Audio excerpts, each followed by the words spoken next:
ఆచి చికెన్ మసాలా. శ్రీకాళహస్తిలో ఒక చిన్న వివాదం, చిన్న షెడ్ తొలగింపు వివాదం టీడీపీ వర్సెస్ జనసేనగా అన్నట్టుగా మారింది.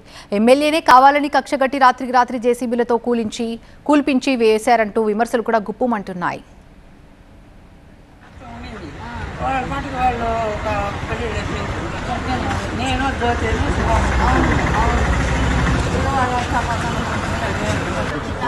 శ్రీకాళహస్తిలో అక్రమ నిర్మాణం తొలగింపుపై వివాదం నెలకొంది. జనసేన మద్దతుదారుడైన శివకుమార్ కి చెందిన షెడ్ ని మున్సిపల్ సిబ్బంది కూల్చేశారు.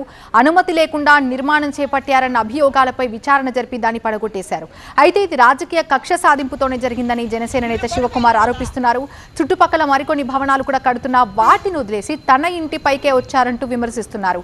కోర్టు స్టే ఉన్న హడావుడిగా కావాలని కూల్చేశారని, దీని వెనుక ఎమ్మెల్యే బొజ్జుల సుధీర్ రెడ్డి ఉన్నారంటూ ఆరోపిస్తున్నారు. గతంలోనే ఈ ఇంటిపై వివాదం నెలకొన్నప్పుడు స్థానిక జనసేన నేతలు అక్కడికి వెళ్లి పరిశీలించారు. తర్వాత ఆ కుటుంబం కోర్టుకెళ్లింది. తీరా ఇప్పుడు రాత్రికి రాత్రి తాము ఉంటున్న ఇంటికి తాళాలు వేసి తమను బయటకు రాకుండా చేసి దౌర్జన్యంగా షెడ్ నేలమట్టం చేశారంటూ శివకుమార్ చెప్తున్నారు. సంబంధించిన డాక్యుమెంట్స్ ఇవి.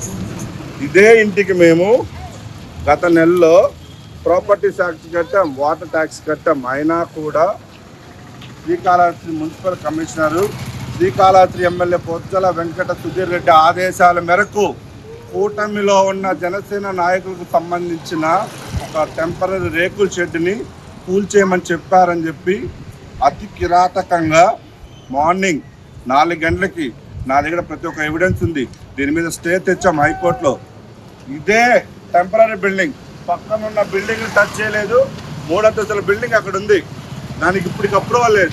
ఇవన్నీ కొట్టకపోగా ఒక రేకుల షెడ్ని మాత్రమే, అది కూడా జనసేన సంబంధించిన నాయకుల ఇల్లులు కాబట్టి ఇది కొట్టేయండి అని చెప్పి గత ఉగాది నుంచి కమిషనర్ గారు మమ్మల్ని టార్చర్ చేస్తున్నాడు.